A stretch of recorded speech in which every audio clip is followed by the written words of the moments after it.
अब अहमदाबाद के बारे में कुछ एक फैक्ट जानते हो, सुने हो अहमदाबाद? कोई फैक्ट जो आप जानते हो, कोई फैक्ट अहमदाबाद के बारे में, एक फैक्ट नहीं पता आपको? कहां पर है ये तो पक्का है ना? कैपिटल तो नहीं है गुजरात की? गुजरात कैपिटल क्या है? गांधीनगर है। अहमदाबाद, ठीक बात है। चलो चलो, इतना ही जान लिया बस बहुत है मेरे लिए, मैं गंगा नहा लिया। अहमदाबाद के बारे में कई सारे इंपॉर्टेंट है। सबसे इंपॉर्टेंट है, इसको इंडिया का मैनचेस्टर बोलते हैं। क्यों बोलते हैं मैनचेस्टर, सुना आपने? कॉटन के लिए, बिल्कुल। दूसरी चीज, अहमदाबाद में ही आपको इंडिया का पहला रिवर फ्रंट है, साबरमती रिवर फ्रंट, देखा है? फोटो तो देखी है?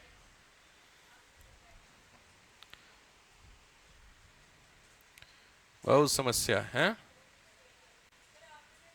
अच्छा, मैंने दिखा दी है, बहुत बढ़िया बात है। फिर तो दिखा दिए तो फिर आगे बढ़ जाते हैं, मुझे लगा, क्योंकि इंडिया का पहला रिवर फ्रंट है, बहुत जरूरी है आपको जानना। तो अहमदाबाद मिल की कोई कहानी क्या है, मोटा मोटी आपको मैं समझाता हूँ। इस इश्यू में क्या था? इश्यू ऐसा था, ध्यान से देख लेना, पहले समझ लो कि अहमदाबाद मिल में, मतलब अहमदाबाद में 1918 में फैला था एक रोग विच इज कॉल्ड हैजा। लिखना कुछ नहीं, पहले समझ लो। हैजा जानते हो? कॉलरा। वो फैला था। यहां के जो लेबर थे, उन लेबर ने वर्क करने से ऑब्वियस मना कर दिया होगा। पूरा फ्रेम समझ रहे हो? वर्क करने से मना कर दिया, साहब हम नहीं करेंगे क्योंकि जैसे कोरोना है, तो कोरोना में मैं बाहर नहीं निकलूंगा। अब जो मिल, इसका मतलब घाटे में कौन चलेगी? मिल्स। तो जो मिल के मालिक थे, कोई ना कोई तो मिल के मालिक होंगे, उन्होंने इनको लालच दिया, ग्रीड। किसका ग्रीड था? वो ग्रीड था बोनस का, कि अगर आप काम करने आएंगे देन आई हैव टू पे बोनस। बोनस समझते हैं? सैलरी के एडिशनल जो मिलता है बोनस आपको। इस लालच में यहां के जो वर्कर थे, ये वर्कर क्या हुए? रिटर्न हुए। तो काम करने वापस आ गए यहां के वर्कर। यहां तक तो सब सही है। जब यहां पे इनके वर्कर वापस आ गए काम करने के बाद, तो उसके बाद क्या हुआ? एंड हुआ। क्या चीज? कॉलरा खत्म, ये हैजा जो था वो खत्म होगा ना कभी ना कभी। तो जब ये एंड हुआ तो ये क्या मांगने गए? सैलरी, और साथ में क्या दे दो साहब? बोनस।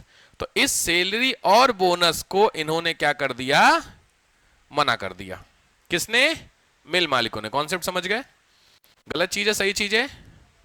तो सीधी बात है, सपोर्ट करने कौन आएगा? हीरो। उस समय कौन हीरो थे? ये मिल मालिक को आप लिख लीजिए, अमरीश पुरी। समझ गए? तो इनसे लड़ने के लिए हीरो कौन? उस समय की पुरानी कहानी नहीं चल रही है? मिल वाले जो मजदूर थे उनका हक मारा जा रहा था, तो फिर मजदूरों के हक में लड़ने मिथुन चक्रवर्ती या तो आता था, या अमिताभ बच्चन पहले के समय आते थे, वो आए। जब आए कौन? गांधी जी। तो गांधी जी ने बोला कि साहब ये तो गलत बात है, ऐसा तो नहीं करना चाहिए। मिल मालिक बोले क्या? कि ये मेरे और मजदूरों के बीच की बात है, आप कौन है? लॉजिक बात है। तो गांधी जी ने बोला मैं एक जस्ट इंडियन हूं और मैं इंडियंस का कंसर्न ही आपसे शेयर कर रहा हूं। बात तो सही भी थी। तो आप एक काम करो, या तो इनको दे दो क्या? बोनस। अगर नहीं दोगे तो भैया सीधी बात है, मैं जा रहा हूं हंगर स्ट्राइक पर। कुछ याद आ रहा है? ये हंगर बहुत प्रीलिम्स का तगड़ा क्वेश्चन बनता है। गांधी जी की भारत में पहली हंगर स्ट्राइक ये है। हंगर स्ट्राइक को गांधी जी में वेपन किसने बनाया? गांधी जी ने। कब बनाया? अहमदाबाद। भर के घटना चक्र पढ़ना, भर के क्वेश्चन मिलेंगे इसमें से। समझ में आ रहा? भूख हड़ताल। तो गांधी जी ने क्या बोला? मैं जा रहा भूख हड़ताल पे। गांधी जी ऑलरेडी लीडर बन चुके थे अफ्रीका में, इंडिया में भी चंपारण जीत चुके थे, तो अंग्रेजों को कहीं ना कहीं डर लगा कि साहब गलत बात है।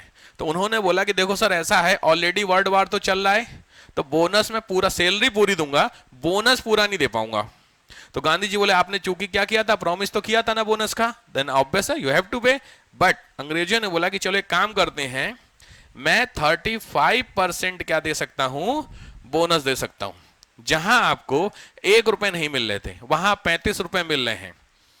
भाई बोनस 100 रुपए का था, 100 रुपए में से आप लेने का उनसे मना कर दिया, लेकिन जब डील हुई तो बोला कि ठीक है चलो मैं 35 रुपए दे देता हूं, तो एटलीस्ट कुछ तो मिला। तो इस पॉइंट पे 35% बोनस पे जो डील हो गई, क्या हो गई? डन। किन के बीच में? गांधी जी और ब्रिटिशर्स। अल्टीमेटली जीता कौन इस पॉइंट पे? हारे कौन? ब्रिटिशर। तो ये गांधी जी की दूसरी जीत मानी जाती, अहमदाबाद मिल मूवमेंट। तो इस मूवमेंट को क्या बोलते हैं? अहमदाबाद मिल मूवमेंट। सेम ईयर है, सीरीज ध्यान रखना, 18 का सारा खेल 17 का ही है। ये क्या नाम, पहले चंपारण फिर अहमदाबाद, तीसरा खेड़ आएगा। कॉन्सेप्ट क्लियर हो गया? अहमदाबाद का क्या मुद्दा था? पक्का नोट करिए। यहां से मैंने आपको बताया ना कि जो टॉपिक आपको पढ़ा रहा हूं वो इस तरीके से मैं फ्रेम करूंगा, कॉन्सेप्ट बैठ गया होगा आपके दिमाग में। अगर आपको मैं अहमदाबाद मिल मूवमेंट लिखने को बोलूं तो 200 वर्ड लिख दोगे कि नहीं? सेम ही बैठ के दिमाग में। तो इसीलिए इसको स्टोरी वाइज समझा रहा हूं। कंटेंट जो उठाना होगा मेंस के लिए वो बुकलेट में है। फैक्ट्स मैं प्रीलिम्स नहीं लिखाता हूं, फैक्ट्स वो भी आपको मैं लिखा दूंगा। नोट हो गया?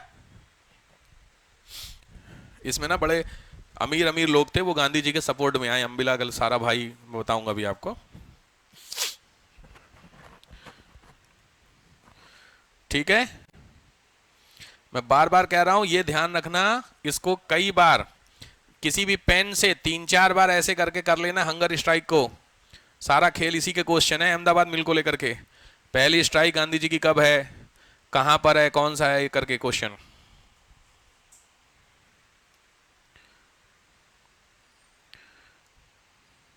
हो गया? हो गया? नहीं लिख रहे हैं तो मैं पॉज कर दूं वीडियो, फालतू में वो ना। लिख रहे हो? अभी लिख रहे हो? लिखो लिखो, मैं पॉज ही कर दे रहा हूं। यहीं पे तुरंत लिखे फैक्ट्स। फैक्ट्स में मैं आपको समझा दूं, अलग अलग एग्जाम में जो अलग अलग क्वेश्चन बन रखे हैं उनके फैक्ट्स में आपको लिखा दूं। नंबर 1, ध्यान रखिए, अगर रोग का नाम पूछेगा और ऑप्शन में प्लेग और कॉलरा दोनों होगा तो प्लेग पे टिक करिएगा। समझ में आया? ये वो क्वेश्चंस होते हैं जो यूपी पीसीएस में आए हुए थे, हमने कुछ और पढ़ा और यूपी पीएससी कुछ और मानेगा तो दोनों मिलकर कोर्ट में केस करते हैं। जैसे 148 नंबर कट ऑफ गई, आपके 147 है तो आप 1 नंबर से फेल हो गए। लेकिन जब आपने आंसर की मैच की तो आंसर की में आपका क्वेश्चन सही था, तो इसमें आपको यार मेरा तो आंसर सही है, तो इसका मतलब यूपी वालों ने गलत लिखा, तो उस चीज को आप कोर्ट में जाएंगे यूपी की। तो यूपी पीएससी के ऊपर जब केस किया गया तो यूपी पीसीएस जो अथॉरिटी है पीएससी, उसने क्या सही माना मैं वो बता रहा हूं। तो एग्जाम में हैजा और प्लेग दोनों मिलेगा तो प्लेग पे टिक करेंगे। चीज समझ में आ गया? पहला फैक्ट, ठीक। दूसरी चीज ध्यान से पहले समझ लेना फिर मैं बताता हूं। दूसरी चीज, जो ब्रिटिशर्स लोग थे, अंग्रेज ब्रिटिशर्स लोग 20% बोनस के लिए एग्री कर गए थे। कब? जब गांधी जी नहीं पहुंचे थे। समझ गए? मतलब गांधी जी जब पहुंचे हो तो बात की बात है, लेकिन जब गांधी जी नहीं पहुंचे तो अंग्रेज कितना दे रहे थे? 20%। और गांधी जी ने डिमांड कितने पे मानी? 35%। डिफरेंस समझ रहे हो? तो गांधी जी ने, ये अंग्रेज थे, और जो इंडियन थे वो कितना मांग रहे थे? 50% मांग रहे थे। डिफरेंस समझ में आ गया?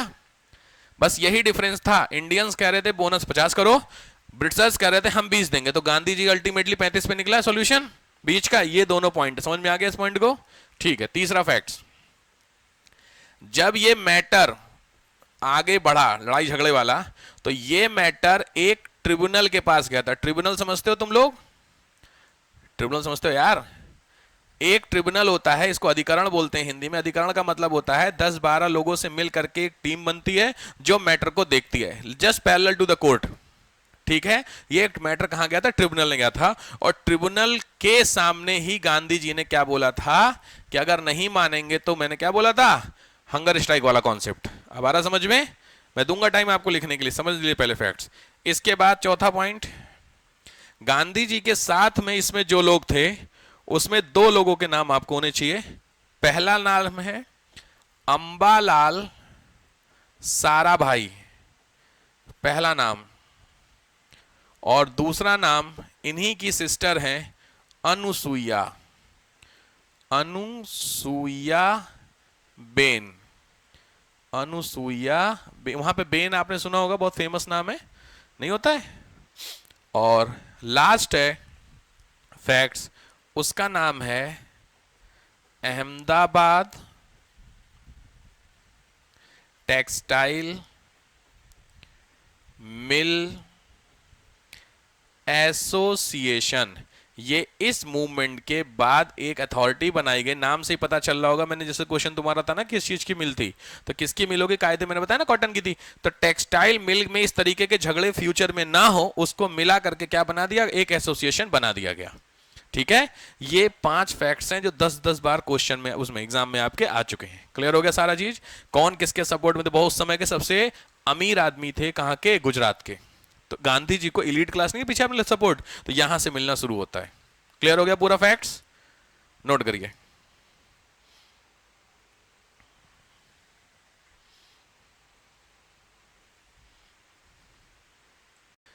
देखे थे जो टैक्स वाला मेन चीज था कमला हैरिस का, कि टैक्स हम क्या कर देंगे, ट्रिपल कर देंगे, 30% से ऊपर कर देंगे। ये जब टैक्सेशन, वैसे भी जो जनता गरीबी में दुखी है उसको अगर आप टैक्स बढ़ाने के लिए कहते हैं तो आप उसको पता है, आप किसी भी जो पब्लिक है ना, टैक्स छोड़ के बाकी सब करो, वो तुमको वोट देगी। कमला हैरिस से सबसे बड़ी गड़बड़ी लास्ट में, अभी ज्यादा नहीं, करीब 15-20 दिन पहले अनाउंस हुआ था कि टैक्सेशन हम क्या करेंगे, रिवाइज करेंगे और ट्रिपल कर देंगे, बस खत्म हो गई कहानी। तो खेल तो मेन चीज वही निकलती है। हेलो, दिवाली खत्म हुई, छठ आ गया सर, गुरु पूर्णिमा आ रही, हम कहाँ पता दुनिया में क्या हो रहा, पता ना ट्रम्प साहब बन गए, तो उससे क्या लगता है आपको, कुछ हमें फायदा नुकसान ट्रम्प के बनने से, या हमें क्या करना, हमारे पास तो मोदी जी हैं। ट्रम्प के बनने से फायदा है कि नुकसान, बस एक पॉइंट, फायदा है। हाँ टेक्निकली तो चीजें हैं, फायदा आप लोगों को दिख रहा है ऑलमोस्ट। इस पे भी वीडियो आएगी, प्रॉस एंड कॉन्स। वो दिन वाली वीडियो देखी आप लोगों ने, इलेक्शन वाली, कौन कौन सी पार्टी है, कितने तरीकों से इलेक्शन होता है यूएस में, 3 मेथड जो बताए गए थे, मेथड मशीन का नाम बताया गया था। वीडियो देखी है, वीडियो व्यू तो अच्छा है उसमें, मतलब देखी तो होगी, हो सकता है आपने नहीं देखी हो, बट लोग तो देख रहे हैं भाई। तुम लोग इतने बड़े बेवकूफ कि पैसा दे के वीडियो नहीं देख रहे हो, और लोगों को फ्री मिल रही तो वीडियो देख रहे हैं। क्या कर रहे हो, वीडियो बनाई थी या मैंने, और बाकायदा उसमें केवल फालतू बातें, केवल मैंने बताया जो मेरी वीडियो आएगी उसमें फालतू बातें नहीं मिलेंगी आपको, क्या मिलेगा, आपके काम की बात। तो उसमें मैंने यूएस का सिस्टम बताया था कि यूएस का इलेक्शन होता कैसे है, प्रोसेस क्या था, तरीका, कौन लोग इलेक्टोरल वोट कितने होते, कितनी सीटें दी, कौन से 2 हाउस के नाम थे, हर एक हाउस में सीटें कितनी कितनी थी, हमारे यहाँ जैसे लोकसभा से वहां वाले को क्या बोलते हैं। वीडियो नहीं देखी है, नहीं देखी, सही सही बात बताइएगा, ईमानदारी से, दिल पे हाथ रख के, नहीं देखी तो आप क्या कर रहे पता है, अपने पैरों पे कुल्हाड़ा मार रहे, कुल्हाड़ी नहीं, क्योंकि तो फालतू वीडियो तो है नहीं वो। यूएस इलेक्शन का आपकी इकोनॉमी पे इतना ड्रास्टिक इफेक्ट पड़ने वाला है, आपको पता ही नहीं क्या करना हमें, समझ रहे बात को लेकर के। तो आप क्या कर रहे हो, नुकसान मेरा कुछ नहीं कर रहे हो, आप अपना नुकसान कर रहे हो, और कुछ नहीं कर रहे हो। करंट अफेयर की भी नहीं देखते होंगे, मैं आपसे बार बार कह रहा हूं, ऑनलाइन वाले बंदे लगे हुए हैं, आप देख लो अपना क्या है। आप इस घमंड में कि मैं ऑफलाइन में है, तो आप इस घमंड को बिल्कुल भूल जाइए, मैं क्या बोलूँ आपको, पढ़ लीजिए भाई। तो अगर आपने नहीं देखी तो आज जाकर, मैंने मतलब वीडियो, मेरी वीडियो वाली वीडियो नहीं है, उसको हेडफोन लगा के नोट्स बनाने वाली वीडियो है वो, वैसे नहीं कि मामा जा रहा सुन लेते, नहीं होता पंडित जी आए सुना चले गए सत्संग। वो वीडियो कैसी है, आपके कंटेंट है उसमें, आपको कि आपको कितने तरह के वो होते हैं, कितने मशीन से वहां पे होता है, केवल वहां 5% है यही अपनी कौन सी है, ईवीएम, 95% दूसरे तरीके से वहां वोटिंग होती है, आपको पता ही नहीं।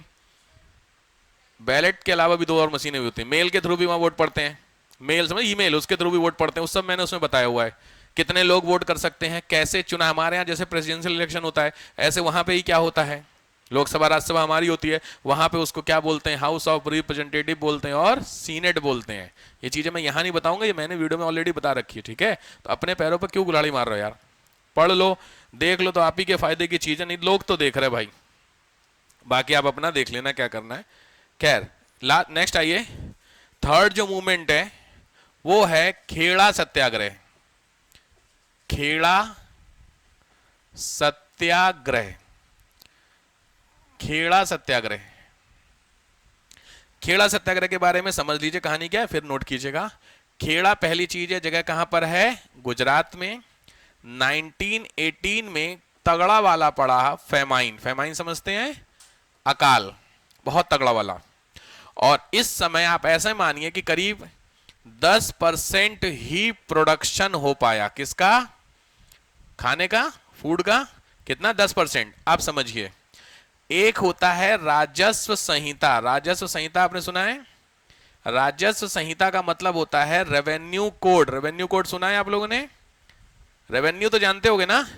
रेवेन्यू कोड का रूल ये है कि अगर किसी साल 25% से लेस देन प्रोडक्शन हो, किसका, क्रॉप का, फसल का, तो उस साल जो उस जगह का टैक्स होता है वो क्या कर दिया जाता है, फ्री। ये कॉन्सेप्ट समझ गए, ये था इश्यू था, 10% मैक्सिमम प्रोडक्शन हुआ according to rule, 25% less than, तो टैक्स क्या होगा, फ्री। क्लियर यहां तक।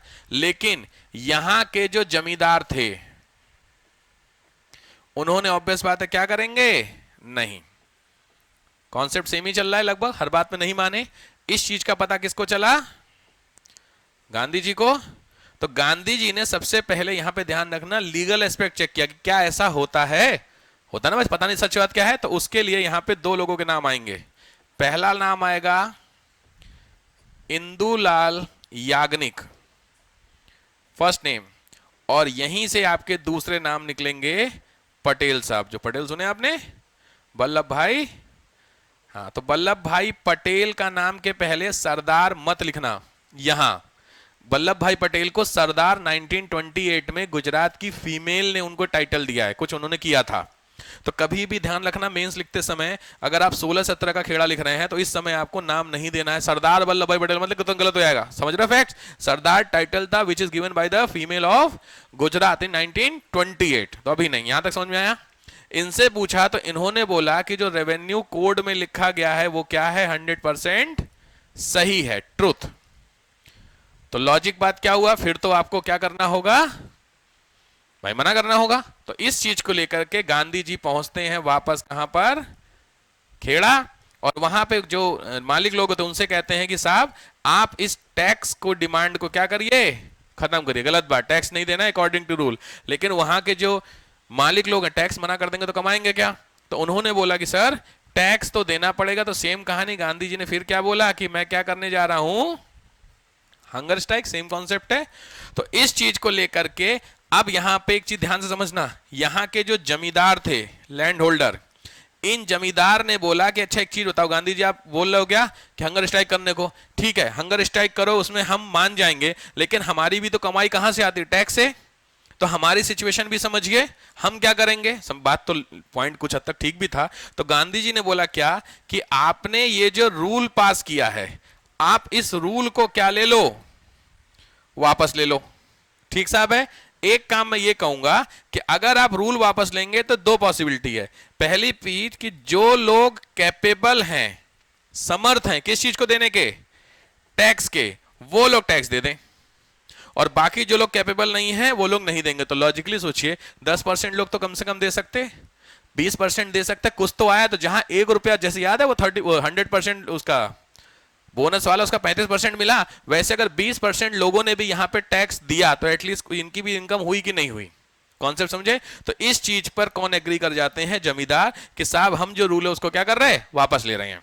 और जब उन्होंने वापस ले लिया तो गांधी जी ने लोगों से अपील की क्या कि अगर आप कैपेबल हैं, जैसे बहुत बड़े बड़े भी किसान होते थे जिनको कोई दिक्कत नहीं थी भाई, जो फेमाइन है उसका असर ऐसा थोड़ी है कि बड़े किसानों पर पड़ेगा, गरीब के पड़ा। तो मान लीजिए अगर इसमें मैं हिसाब लगाऊं 80% गरीब हैं, तो 20% जो किसान होंगे वो दे सकते हैं कि नहीं। तो ये 20% लोग क्या कर गए कि ठीक है हम आपको क्या दे रहे हैं, टैक्स दे रहे हैं, तो आपका भी घर चले हमारा भी घर चले।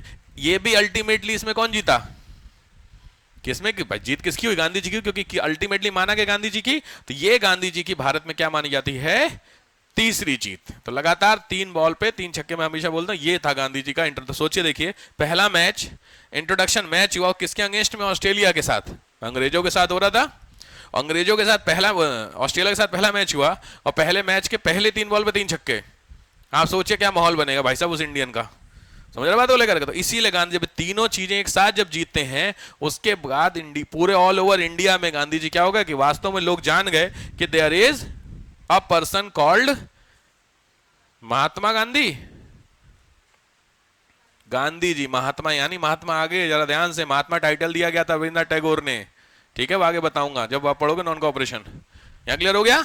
ये कॉन्सेप्ट है किसका, खेड़ा सत्याग्रह का। नोट करिए, थोड़ा स्पीड बढ़ाइए आप लोग लिखने में, लिखने का टाइम ज़्यादा, क्योंकि अब जो टॉपिक होंगे ना वो लिखाने वाले टॉपिक हैं, तो मैं लिखने के लिए टाइम दूंगा। जितना ज़्यादा टाइम आप लगाएंगे लिखने में उतनी क्लास धीरे होगी। तो कोशिश कीजिए थोड़ा स्पीड बढ़ाइए लिखने के लिए। हो गया? चलिए अब यहाँ पे समझिए, लिखिए वही फैक्ट्स, फैक्ट्स तीनों मूवमेंट्स के दे रहा था। तो इस खेड़ा मूवमेंट के फैक्ट्स, वह एग्जाम में सही कुछ और आपके प्रीलिम्स के पॉइंट ऑफ व्यू से 1-2 फैक्ट, ज़्यादा नहीं, 2-3 चीज़ें। सबसे पहले ध्यान रखना, जो मैंने अभी आपको टैक्स फ्री वाला कॉन्सेप्ट बताया था कि अगर अकॉर्डिंग टू रेवेन्यू कोड, कुछ याद है, टैक्स फ्री, तो ये जो टैक्स फ्री की डिमांड थी, ये सबसे पहले जिसने उठाई थी उनका नाम है मोहनलाल पांड्या। मोहनलाल पांड्या फर्स्ट बंदा, फर्स्ट पर्सन जिन्होंने डिमांड की थी टैक्स फ्री करने के लिए, फर्स्ट पर्सन, ठीक है। इसके बाद इसी सेम डिमांड को एक और कम्युनिटी है विच इज कॉल्ड गुजरात सभा। गुजरात सभा लिख लीजिए, सेम डिमांड, मतलब इस डिमांड को क्या करना था, उठाया था।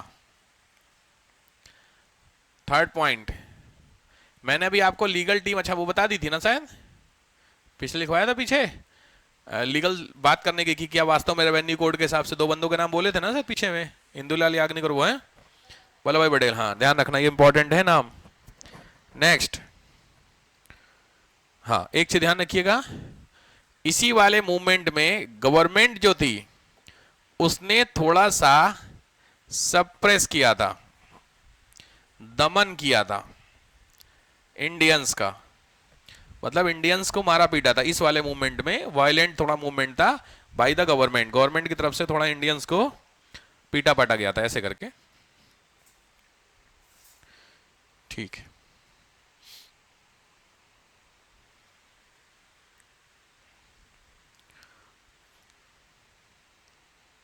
क्लियर?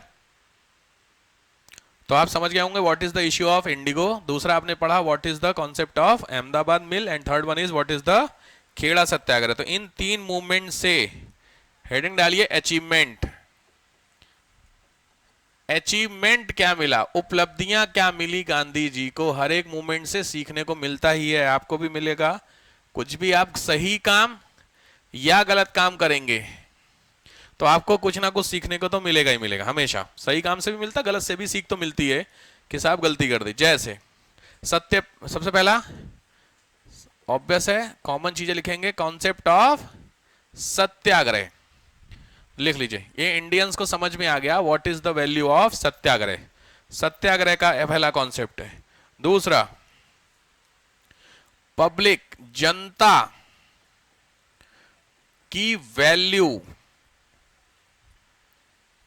जनता की वैल्यू मतलब पावर, जनता की ताकत समझ में आई। किसको, किसको समझ में आया, ये आया गांधी जी को। और सेल्फ, सेल्फ मतलब पब्लिक को खुद समझ में आएगी, भाई साहब एक साथ मिलकर हम कुछ कर सकते हैं। ठीक है, ये हुआ पॉइंट यहां पे। नेक्स्ट, समर्थन, support, supported by all class, सभी वर्गों ने जम के सपोर्ट किया। जिसमें से जो सबसे पहला सपोर्ट मिला गांधी जी को वो इंपॉर्टेंट आता है यूथ का, और दूसरा मैंने आपको बताया एलीट क्लास का, पढ़े लिखे लोगों का, यंग लोगों का, जवान लोग जो हैं उनका, और एलीट क्लास का। नेक्स्ट है क्या, खुद गांधी जी क्या बने, भारत के एक लीडर के रूप में गांधी जी ने खुद को क्या किया, सेटअप कर लिया, स्थापित कर लिया गांधी जी ने खुद को कि साहब हम भी कुछ हैं ऐसे करके। और इसमें सबसे इंपॉर्टेंट क्या है, एक और बचा भी क्या, कि सबसे इंपॉर्टेंट चीज मिली इसमें वो था कॉन्सेप्ट ऑफ, हाँ पहली बार वैल्यू ऑफ हंगर स्ट्राइक समझ में आया कि भूख हड़ताल कितना तगड़ा सही काम के लिए। आप लोगों ने भी हंगर स्ट्राइक क्यों करवा लो, घंटा फर्क नहीं पड़ता, बे जाओ 2 दिन नहीं खाओगे क्या होगा, है? उनको पता है क्योंकि तुम्हारी डिमांड गलत है। अगर डिमांड सही है उसके लिए कभी आपने कोई सही काम के लिए आपने हंगर स्ट्राइक किए, सही डिमांड आप कर रहे हो, घर वाले नहीं मान रहे हो। समस्या यह है कि सही को समझे, सही कौन है, घर वाले समझ सकते हैं कि आप भाई आपके लिए हो सकता है गलत, हो उनके लिए सही है। कभी किया आप लोगों ने कोई काम, हंगर स्ट्राइक किया कभी, खाना ना छोड़ा किसी टाइम, किस पे, ट्रिप पे जाने के लिए, तो फिर सक्सेसफुल हुई, जाने दिया। देखिए तो है, हथियार दो है भाई साहब, हंगर स्ट्राइक थोड़ा तगड़ा वाला है, लेकिन वही है कि बस एक्चुअली क्या होता है ना, हंगर स्ट्राइक करनी चाहिए, मैं दिक्कत उसमें नहीं है, बट ध्यान रखना बार बार नहीं करनी चाहिए, नहीं तो घर वाले ना रोज कहे भाई तो रोज का इसका, जिंदगी में कभी नहीं करोगे। पहले काम के लिए, जिस भी पहले काम के लिए हंगर स्ट्राइक करना वो ऑलमोस्ट 100% सक्सेसफुल होता है, मान जाते घर वाले, क्योंकि पहला आइटम आपने पेश किया है और लगातार करने लगो बैठ रोज का हो गया इसका खत्म। तो इसीलिए हंगर स्ट्राइक कभी भी अच्छे काम के लिए। मैंने जनरली बच्चों को देखा है बीपीएससी के एग्जाम के लिए घर वाले जाने नहीं देते, बिहार साइड की पोस्टिंग जैसे होती है ना उसको लेकर के थोड़ा सा रहता है। बिहार या छत्तीसगढ़ में जब आपको पोस्टिंग मिलती है तो थोड़ा सा इश्यूज रहते हैं बच्चों के साथ डिस्कस, उनके पेरेंट्स से बात भी होती है, तो कहते सर थोड़ा वैसा इलाका है, नहीं लड़कियों के लिए थोड़ा उतना सेफ साइड नहीं है। तो बातचीत, तो उसमें एक मुझे याद आया था, एक लड़का था, उसने बोला था कि नहीं सर मेरे को जाना है, घर वाले जाने नहीं दे रहे थे, तो उसने किया था ये। अच्छी बात सिविल्स में होती है कि आप अपनी लाइफ में एक बार अपना कैडर, कैडर समझते हैं, कैडर, कैडर नहीं समझते आप लोग? सिविल्स वाले जो आईएएस होते बच्चे, आईएएस बच्चों की पोस्टिंग कहीं होती होगी, तो वो पोस्टिंग जिन एरिया में होती उस एरिया को कैडर बोलते हैं। इंडिया में टोटल 7 कैडर हैं, तो जितने भी आईएएस वाले बच्चे होते हैं वो किसी ना किसी एक कैडर में ही पोस्टिंग होती है, और एक कैडर में लगभग 4 से 5 स्टेट होते हैं। समझ में आया? तो नॉर्थ का एक कैडर हो गया, यूपी, एमपी, समझ रहे हो, पंजाब, ये एक कैडर हो गया मोटा मोटी। तो इसका मतलब ये हुआ कि जो बंदा आईएएस होगा वो पूरी लाइफ इन्हीं स्टेट में रहेगा, और अगर ट्रांसफर होगा इसके बाहर तो वो सेंटर में जाएगा, दिल्ली। ऐसा नहीं है कि पंजाब वाला बंदा केरल जाएगा, समझते हो? ये कहलाता है, इसको बोलते हैं ऑल इंडिया सर्विसेज, एआईएस होना, अखिल भारतीय सेवाएं। एक पहली होती है आईएएस, दूसरी होती है आईपीएस, और तीसरी होती है एफएस, फॉरेस्ट सर्विस। ये 3 सर्विसेज में इस तरीके का काम होता है, ठीक। दूसरी सर्विस होती है ग्रुप 1, क्लास 1 सर्विसेज। उस क्लास 1 सर्विस में आप पूरे इंडिया में कहीं पे भी ट्रांसफर हो सकता है, ठीक है। उसमें आती है रेलवे, जैसे मेरे फादर रेलवे में थे, तो ट्रांसफर उनका कई जगहों पे हुआ था। समझ रहे बात को लेकर के? जैसे वो लड़की आती है, उसके पापा क्लास 1 में है, क्या नाम है, अरे वो तो हाँ हाँ, तो उसके पापा डीआईजी हैं, तो डीआईजी पोस्ट सीएपीएफ में है, तो सीएपीएफ जो होता है वो सेंट्रल आर्म पुलिस फोर्स, जो पुलिस फोर्स होती है उसमें, तो उसमें डीआईजी है। तो लॉजिकली आप समझ रहे हैं, तो उनकी कहाँ अभी कलकत्ता में पोस्टिंग, दिल्ली पोस्टिंग, तो दिल्ली कलकत्ता का डिफरेंस देख रहे हो, ऐसी होती है। तो ऐसे होता है। पॉइंट क्या था कि अगर आप स्टेट सर्विस निकाले हैं, बीपीएससी निकाले हैं, यूपीएससी यूपीपीएससी निकाले हैं, तो आपकी पूरी जिंदगी कहाँ बीतेगी? स्टेट में। मतलब यूपीपीसीएस अगर आपने निकाल दिया तो यूपीपीसीएस में आपकी जॉब लगेगी यूपी में, और रिटायर भी आप कहाँ से होंगे? यूपी से ही। इसमें आपके दिल्ली जाने के चांसेस नहीं है। समझ रहे हो बात को? ऐसा कुछ होता है। ये बात आई थिंक कहाँ से आई, कैडर से बात आई थी। ओके ठीक है, ये क्लियर हो गया? कोई कंफ्यूजन यहाँ तक? नहीं।